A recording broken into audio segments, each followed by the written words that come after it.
Cheers. We're back. We're back with Katie's Arms. Am I early? Yes, I am. I'm a minute early, but who cares? Because I was all excited about the fact that the pub has reopened after my time on the road. So welcome back to locals and to regulars. And I would just point out, for those who are joining me early, hello, lovelies. Let's bring in people who don't know. This is an online pub called the Katie's Arms, and we started it, didn't we, way back in lockdown, when I was like, bollocks to it. If they close the pubs, we'll open one up online. And that's when this was born. And then from there, the Katie's Arms has basically grown. And hello, my loves. And you'll know if you're a regular, and if you're not, welcome. There's only a few rules to this pub, which is essentially that there are no rules, that you can think anything you want and agree or disagree. No one's here to agree with each other. We're just here to either laugh at me, with me, at your lives, or whatever. And also for me to show off my occasional new purchase, which of course this was. A little bit concerned that you can see my, tiny bra underneath. But up in my bedroom it was quite cold, and I thought to myself, should I put on a top underneath this, which would have been like the grown-up thing to do.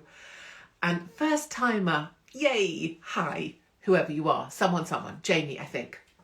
So welcome.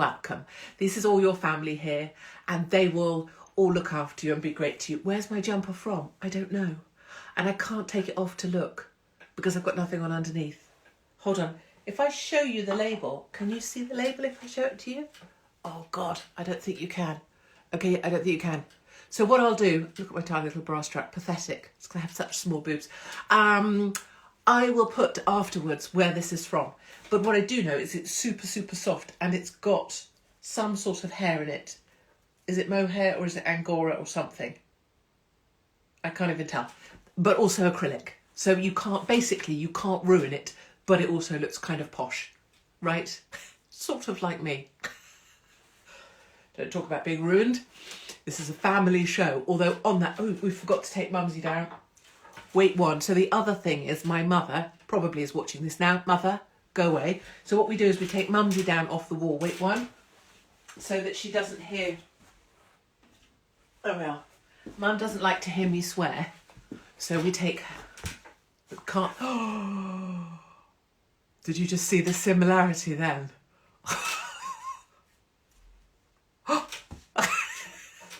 This is my mum. I don't want to put her face on because she's private and shy. But look, I literally turned into my mother. So we put Mumsy face down so she can't hear me. She can't hear me swearing. Bless her. Let's put her over here. I've actually got things I need to talk to you about today. So we're going to do that. I'm going to answer your. Is that a hand-me-down jumper from your mum? Right? Actually, no, it's new, and it was actually more expensive than I wanted to pay for the bloody thing. But then when I saw it and decided I had to have it, I had to have it. I also wanted to show, I've got things to show off today. Normally it's just me showing off my body parts, which I've got a story about my body parts. We'll save that till my mum, because my mum gets bored really early on, so we'll wait for mum to go. But then I've also got a story about my body parts. You have to remind me. Okay, who wore it best? My bloody mother did. Now look, I wanted to show you this. Now I don't know if we're back to front, but it's Katie's Arms, the Katie's Arms with my crown, my pub crown. And look, and this was from lovely, I want to say Scott. And what happened in Blackpool, apart from Blackpool changing my life forever because 3,000 of us showed up and we just laughed. Is that people turn up, bless Scott, and bless all of you, and thank you everybody who, I'm not asking you to give me things, so don't think I'm asking for things, but this lovely gentleman turned up with a Katie's Arms glass, which is actually huge, and I was just filling it in the kitchen with lovely Mark, and I was like, oh, it's actually a really big glass, and then I continued to fill it up some more. But I just wanted to say, oi, oi, no, this isn't merch even, can you believe? This is just the kindness of our family on here. And this is my new Katie's Arms. Look at the size, look, it's bigger. See, look at my nose, which we agree is large. Look, it's bigger than my head, which is great. And I also brought the bottle just in case. Now, we'll all know that this is cheap wine, but what's cheap these days, darlings? I mean, seriously, this is cheaper than eggs. Just saying. I think that's essentially our plan, isn't it? Hello, Katie from Uxbridge. Hello, my darlings. Can you sing us a song? No. I mean, I might later, who knows, but I've got to share about my body parts first. I think this is our plan, isn't it, people, for this? So the Katie's Arms is going to get us through this winter together. I don't know how, and I don't know, but I do know that everybody on here, hello from Blackpool, hello, everybody on here will help each other out. So if you're going to kill yourself, bloody don't, right? That was the lockdown policy we had as well. You have to talk about it on here, and then other people on here will help you. Because what's imperative is you don't kill yourself this winter because things are shit, but you hang on in there. Because you have to remember that we're the good guys. And if you go killing yourselves, there aren't so many of us. It doesn't matter how shit you think life is, you've just got to hang on in there. Join us at the Katie's Arms, be on our Insta family, and other people will look after you. And I've seen it happen. So you have to stay with us. I'm offshore West Africa. Oh, that's really very hot indeed. I spent some time on the Ivory Coast selling Guinness, would you believe? And I loved it. I love West Africa. So, where shall we start, my darlings? You've got the heating on. I know, it's bloody freezing. Bloody freezing it is.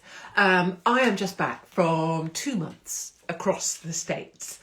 So forgive me for missing Katie's Arms so often. And I'm so sorry. And I missed it myself, honestly. I miss kind of having our little, I think it's just therapy for me, isn't it? It's like going to the hairdresser, but without actually having to like talk to a hairdresser. Right? It's basically like having your hair done, but without the bit where you have to be polite. It's just like me talking at you guys. So still haven't turned my heating on. Well done. That's one of those things that happens in relationships, isn't it? One of the relationship thinks, right, we mustn't turn the heating on, and there's like this standoff, and then one wants to turn it on, usually the female, and then there's this kind of what do you call those things, thermostats. So my father was always the one that would turn the thermostat down, and I would try and turn it up, and that happens here in this house as well. I think that happens in every relationship, doesn't it? But yes, so I had an amazing time going across the States with our brilliant team over in the States, just going from place to place. And I never really know quite where I'm going next, but I have this kind of rough plan. And so I started off 3 weeks across the hinterlands of California to the places no one really goes to do speeches or stand up. And I spent 3 weeks and people find out that I'm on the road, they find out I'm in their state, and then they say, come here. And so I swing there. And that's basically how it works all the way across the States for 2 months. So Orlando and Wisconsin and Pennsylvania and Atlanta, just swinging my way through like a hairy gorilla with an American flag up my arse, trying to uplift our side.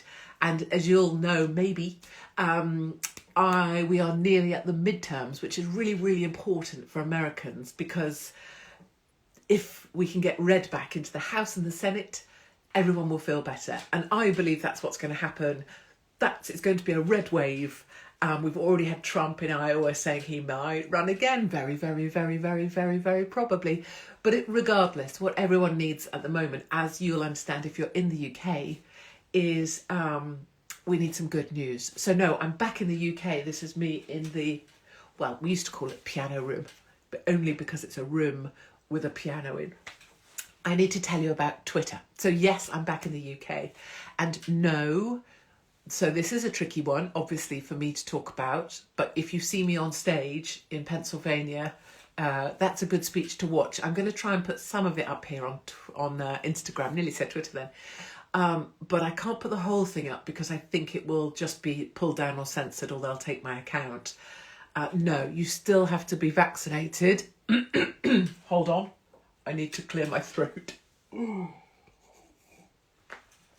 still have to be, oh shit. You still have to be vaccinated to go to the States. But, my darlings, as I have said on many stages, I don't feel a moral obligation to follow rules, irrational rules that are fabricated by an elderly man who was installed, in my personal opinion, into power.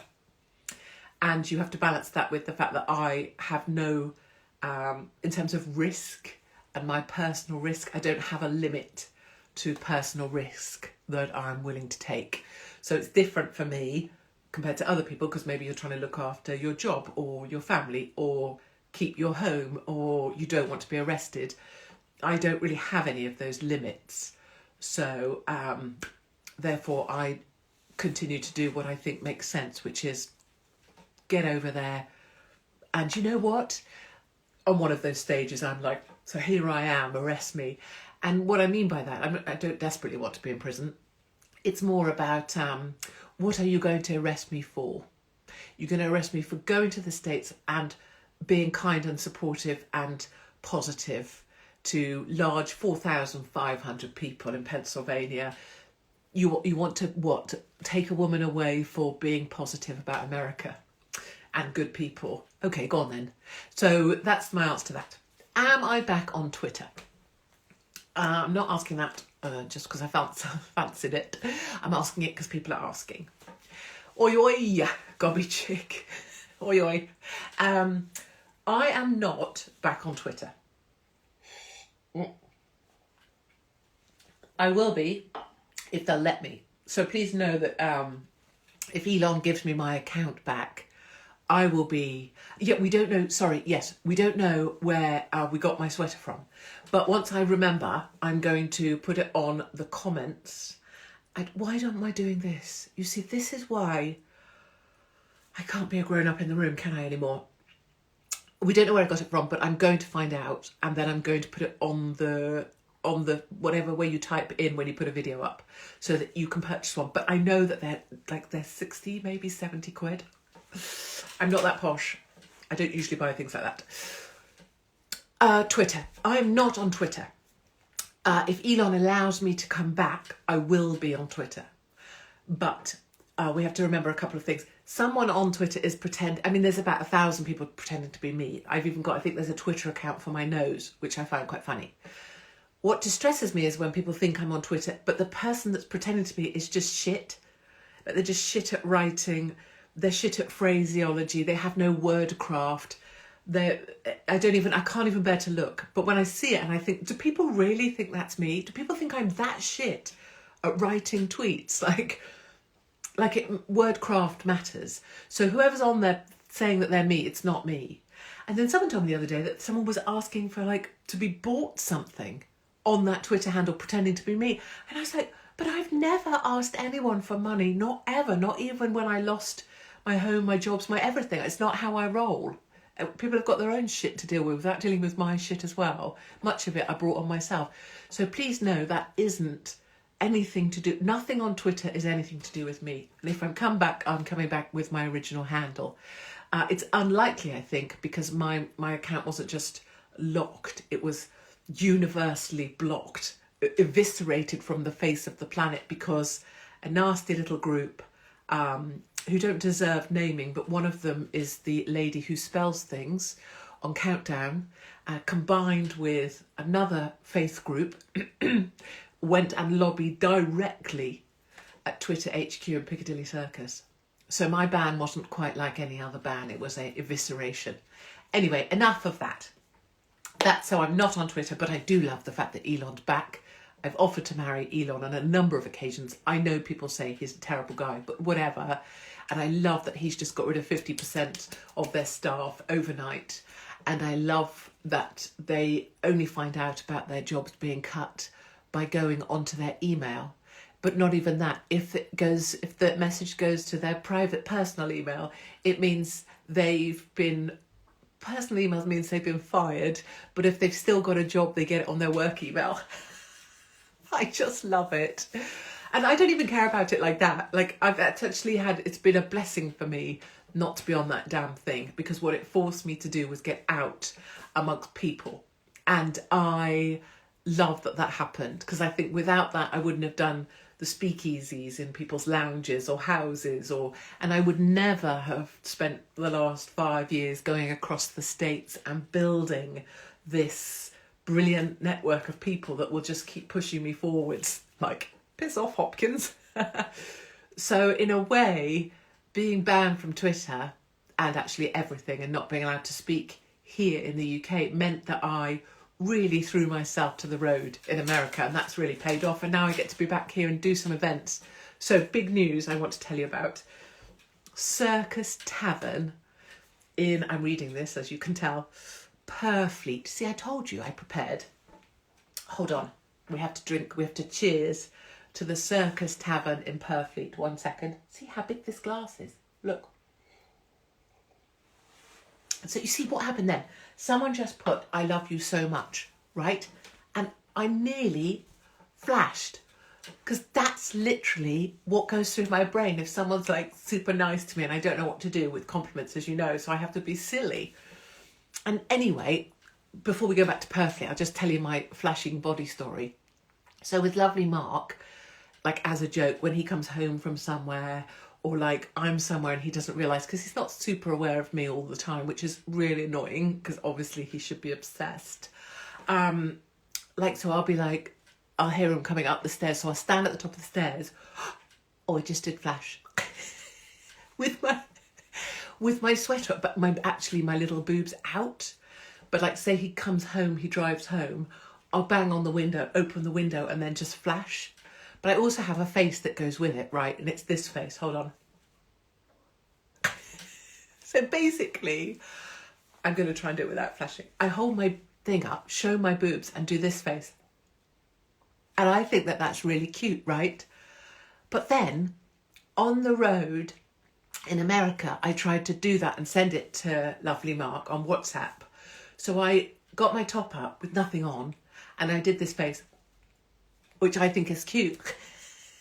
And then took a photo to put on the WhatsApp to send to Mark.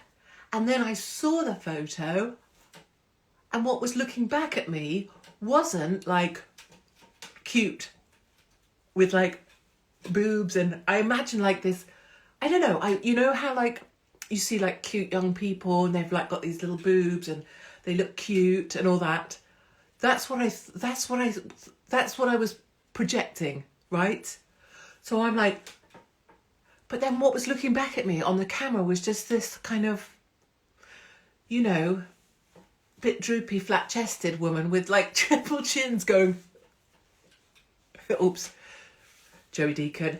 And it wasn't cute at all. So it's really spoiled it, because like earlier tonight I tried to do it to lovely Mark again, and then as soon as I start pulling that face now, like this, which I used to think was cute, now I know it's just like this sort of saggy. I would show you the picture, but so that's really blown that myth for me. Anyway, expectation versus reality. That's so true. But it's just that my expectation, it was like a little secret that I had with myself, and I thought I was cute, but I wasn't. Okay, that's an overshare too far. Let's drink some more. So, and then people say, were you pissed? No. All I had was this one soup bowl. So, back to what we were talking about before I had to overshare about my tiny tits. Circus Tavern. Listen, this is very important. If you can get to the Circus Tavern, let me tell you where it is. Purfleet, lovely Mark told me this, M25, East London. Do we know this place? Let's pretend we do. If you're even within sight or even able to get yourself onto the M25, I know no one likes that place, do, because you must come to the Circus Tavern in Purfleet. And let me tell you why and when. 13th of May, my darlings. I've even got the booking office number. Got a pen? Have you? 01708 863 838. See, they're that cool. You have to ring them to get a ticket. Anyway, because of Blackpool and you guys being brilliant and people trying to help me find venues, the bloody Circus Tavern in Purfleet having me to do stand-up and flash my boobs and whatever the hell I feel like on a stage, which basically means we have a chance in London-ish to be together. And it's not till May, so we can all save up £1 a week. How much do we have to charge? I think it's 20 odd quid. So we always say whatever is the lowest possible price. Then there's like a booking fee. I want to say it's 20 odd quid. It's definitely not more than that. Circus Tavern. If you can come, that's the 13th of May. And we'll be back in Blackpool as well. Oh shit. No, I've told you wrong. 6th of May. 6th of May. Oh, I'm so bad at this stuff. 6th of May is Circus Tavern. 13th of May is Blackpool. So May is so exciting, but mostly it's exciting because the Circus Tavern have stuck their little necks out. Not that if any of you've been to the show, you'll know it's the most harmless, it's offensive in the sense that I talk about my vagina, but we'll have new material, so maybe there'll be less vagina. But it's like, people say, oh, we can't have her because, she's this, or she's terrible, she's racist, or she's this. Well, no, it's just about laughing. Where is Circus Tavern? I just bloody told you. Near Dartford, N25, East London. 6th of May. Please come. Not because I give a shit about selling tickets, but because I know what happens when we're in a room together. And people sit there and they look round and it's all our family. And you can lose something and someone will find it and hand it in, and you can not know where the bathroom is and someone will take you, or everyone speaks to everyone because you stand at the bar, someone will come up and just chat to you because it's all our team, whatever our team is, and I love it. That. I also want to tell you, lovely Mark has been jolly busy in my absence. So whilst I've been in the States, lovely Mark has been running the show. He's been looking after the 3 teenagers that appear to, I don't know how they turned up in this house. I don't want to say I gave birth to them, but I appear to have 3 grown-ass humans living in my house, or as I call them, locusts. Except, with locusts eventually just fuck off and die, don't they? And teenage children haven't grasped that element of it, have they? Where they just stop eating and piss off. Yeah, so Mark has been living with 3 teenagers and 2 dogs, and making everything okay for everybody until I got back. And then I get back and I'm really obnoxious, and I like try and make up for 2 months of being away by being I try and be super mum. So I clean the bathrooms, I'm hoovering, I'm annoyingly mothery, oh, have a good day, have you done your homework? The kids are all yeah, all right, mum, just rock up whenever you fancy and ask us things that we already know what the shit we're doing. We don't really need you. What do I think of Rishi? I think he's a complete twat. And a short twat at that. And you'll know, I bloody hate is such a strong word. Doesn't apply to females, but I instinctively do not trust short men. You know this, right? I don't trust anyone that's nipple height or below. It's why I had to fire Lord Sugar, right? Because I can't work for a short person. That just wouldn't work. So, and Rishi is so short, and they've just hired a guy they've lowered the, what do you call the thing? Hello from Denver. Oh, I miss Denver. What do you call that you speak at? Podium. Why am I forgetting my words? They've fashioned a shorter podium so that he looks taller. He's so small and obnoxiously cheesy, and has planned this all along and been installed by the markets because he'll look after Goldman Sachs and the rest of them. And he wouldn't know a regular Brit if someone smacked him in the face, which quite frankly, would be a lesson in its... Can you imagine him trying to navigate through a Lidl? Can you imagine dropping him in the far aisles of Asda and asking him to navigate to the children's clothing? He wouldn't have an F-bomb clue. And I'm not saying that the barometer of what makes a great politician is being able to navigate your way to the children's clothing section in a busy Asda on, say, a Friday evening. But I do think it shows what level of human you are. I don't think he'd even know how to... I just... Imagine giving him... I'd love to get on camera and give him £1 and say, right, go and get me a trolley. And just stand there in a little car park and watch him, this guy who runs the UK... I bet you he could not get a little trolley out with a £1 coin or any other item that we might use to get little trolleys without paying the £1. And that's it for me. until we have a leader in this country who knows the shit that we know and who knows the struggle of some people, and I don't know the struggle of lots of people, obviously, but there's no point. He's just a set of teeth in a small suit. And as for Matthew Hancock, please. I mean, I quite like the fact he's having some sort of breakdown live on TV.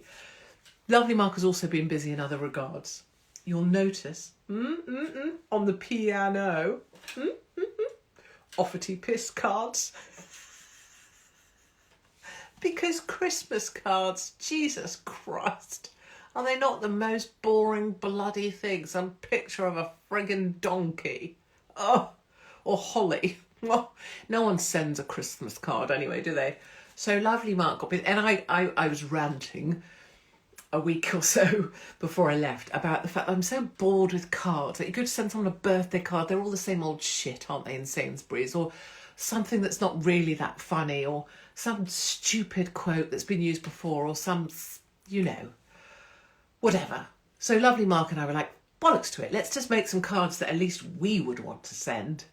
And then if someone else wants them, great. So they are up now on katiesarms.com. Wait one, let's cheers. Cheers, everybody. Everybody, raise your... I hope if you're not drinking at home, then you should be ashamed. You came to the pub and you didn't drink. Don't just be sat there in your jimmies itching your crotch, plucking out your nipple hairs on your sofa, slightly watching me and slightly watching the TV. No. This is a pub. You turn up to the pub, you sit slumped against some tabletop and you drink with me. That's how the pub works. Cheers. Exactly. Don't be one eye on the shit TV and one eye on us. We deserve all of your... Oh, I'm pregnant and I want to cry. I mean, darling, we know I'm not medically trained. What I will say is the little fuckers come out anyway. I mean, I don't want to jinx you and I don't want to encourage you into heavy drinking whilst pregnant, but all of that being very careful thing, says Katie with the autistic daughter. No, that's probably not as funny as I thought it was. I'm just saying, most important of all as someone who's pregnant is cheers, darlings, exactly, cheers. Yes, I've got a disabled child, a child who's stunted at birth, and a child who can't speak but definitely drink. No, I haven't. I mean, and if I had, that would be fine, especially if they couldn't speak. All I'm saying is the most important thing when you're pregnant is that you look after you. And so anybody trying to give you advice, tell them to fuck off. Anyone trying to look at you in a disapproving way, they can piss off. And if you need a cheeky little glass of something, this isn't medical advice, but whatever gets you through, which is very much like lockdown and very much like now, when we're about to enter the deepest, darkest bastard winter, whatever gets you through, you do it. Don't listen to the medical professionals. Don't take any notice of any other twat posting shite on Insta. Whatever gets you through. And after you've had that baby, you tell every other bugger to piss off. Piss off with your lunchboxes and your fruit kebabs. Piss off with your advice that you have to have a baby stuck to your nipple all the time. Piss off with your perfect Boden catalogue and your frickin' stripy top and your white clean handbag. Piss off. Because mothers know what to do best, and best on your day might be having a glass of wine, lying down and watching Netflix, and letting your baby chill out in the bouncy thing strapped to the doorway, which is essentially how I brought my kids up. It may have impacted on their growth, but frankly, if you just saw them eat what they ate at tea time, I think they're doing just fine. Women are bitches, and they'll try and make themselves better. Oh, I'm getting all... Can you tell? Oh, I've just got a little bit carried away. Oh, that was a bit of mothering. Oh, sorry about that. But I just know what... In fact, that is, I'm not trying to push my book. In fact, I was trying to share with you my new cards, which I bloody love. But there is a chapter in my book, which I bloody love, called Help. And I wrote it specifically for this purpose. Oh, I'm going to run over time. Listen, go if you need to go. I won't even tell you off. It's like people that yawn when I'm talking in a room. And I want to say, if I'm fucking boring, really, how did you listen to the last guy? Because he was shit. Help, I'm Having a Baby, chapter 7. And I tell you what, this is not for the faint-hearted. It's truth about pain, it's truth about the bit where you've just had the baby and you're, it's like a scene from the slaughterhouse. I mean, it's just terrible. And even trying to shower after you just had a baby. No one talks. Yeah, you need, industrial absorbent padding. Yeah, when you're hemorrhaging like an Ebola victim in the heat. Life advice from Katie Hopkins. It's what you all need. My point is, people should be honest about childbirth, but they don't need to lecture you. And anyone who thinks I'm one of those perfect mums, this perfect birthday party, oh, fuck off. No one likes going to kids' birthday parties. Anyone who pretends they like a kid's birthday party is just lying. Right. Look what lovely Mark made us. Apart from these offity piss. Hold on, let me gesture. There. Do you notice this? Look what happened in America. Oh, look at that. Right. So this is what happens when you get, what's this called when you have it on your nails? It's like literally like cement and killing people. What's it called? People will know. Yes, childbirth should not be an emotional saga. Exactly. There's going to be pain. There's going to be blood. Take things to scoop it up, pad it up, deal with it. Take, like, imagine a sleeping bag, round up your foof. That's what you need to think about when you're going in to have a baby. Nothing else. Nothing else. Don't worry about shaving your legs. Don't worry about shaving your foof. Just take industrial padding. That's what you need. So I had these nail things done. Acrylic. I think that's it. Acrylic. Is that what it is? Yeah. And they basically won't snap. But what happens is, do you notice the gap between when I had them done here? It's like a tree trunk, really, isn't it? Like tree rings. I had them done 3 weeks ago in America. So 3 weeks later, you just look like you've got weird fingernails on the end of, I don't even know. It's a level of femaleness I don't even understand. Right. Sleeping bag up your... I can't breathe with laughing. But because this is the shit. These frumpy midwives and these big... Oh, I've really got on one, haven't I? Frumpy midwives and they're, tuck in. What do they wear when they're going to work these days, midwives? It's all elasticated, isn't it? So they're all like slopping around in their Crocs. And no one tells you the fucking truth. They're like, oh yeah, here's the bloody paddling pool that you're going to get into. Oh yeah, it's going to be so relaxing. Oh yeah. It isn't. No, I'm not. I remember one midwife going, oh, would you like to get into the birthing pool now? No, I fucking would not. There's nothing less I would like to do with half a head coming out my foof than dive into some paddling pool that's had someone else's afterbirth smeared around it like I'm some birthing, whale. No, I want to stay right here with the gas and air and hope that not too many people see my hemorrhoids. I mean... Okay. So lovely Mark made us these. If there's someone you hate and they're having a birthday, why not send them, darling, you're looking haggard, with my face on. If they're a lefty vegan, Corbyn supporting, Biden supporting, Trump hater, Remainer. Black people bloody love me. Indian people love me. There may be others who don't. Why not send them a darling, you're looking haggard birthday card? There's others on there, but basically I'm not trying to push these things. It just gives me and Mark, something to laugh at. I think the nicest ones, to be honest, are offty piss. And it's not really that you're saying to someone else offty piss. It's a supportive thing. Like, tell everyone in your life who doesn't think you're great to offty piss. Tell any of them other mothers who try and tell you must breastfeed or you failed your child.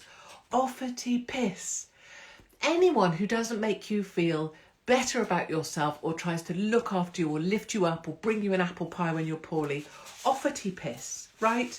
That's what these cards are about. Happy birthday. Bloody hell, mate, you look knackered. Never apologise. I just love that. So if you've really pissed someone off, or you know a friend who has, never apologise. Fuck 'em.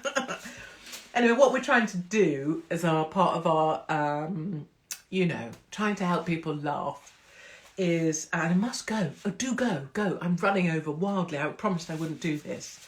There's also one which I've told Mark we can't put up because it's too naughty. Has he even? No, he hasn't even given it to me because it's too naughty. Yeah, we didn't publish it yet.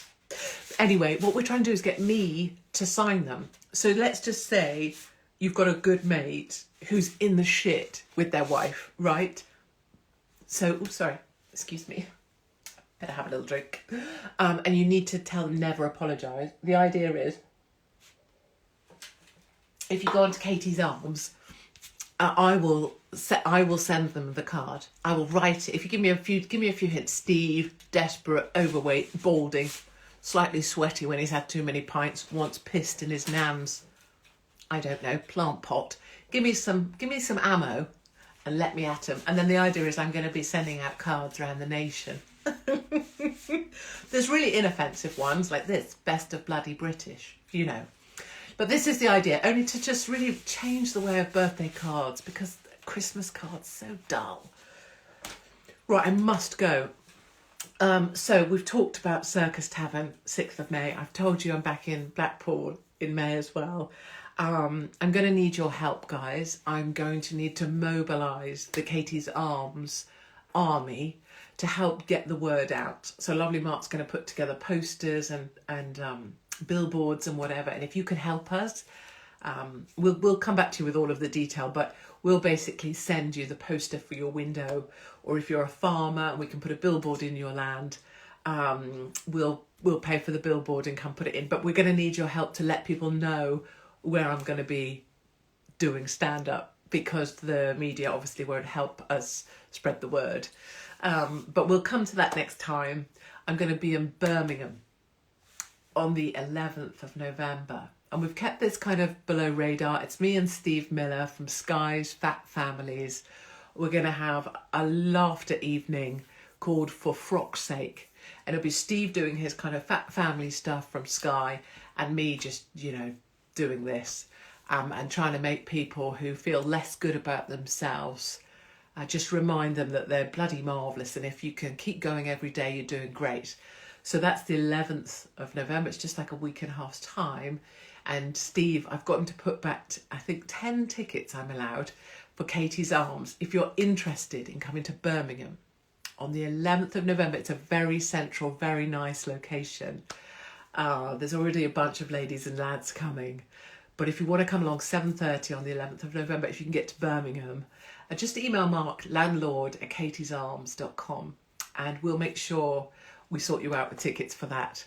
And you'll understand that as I go about and we get more venues coming in, I'm going to need your help to get people there. Okay, my love, I hear you. I want to listen. If I could, these funny guys, they're so-called funny guys, and they can be on the radio and they can sell their shows and they can get venues. What would I do? I would kill to swap places with one of them, because you could not, we'd actually be funny.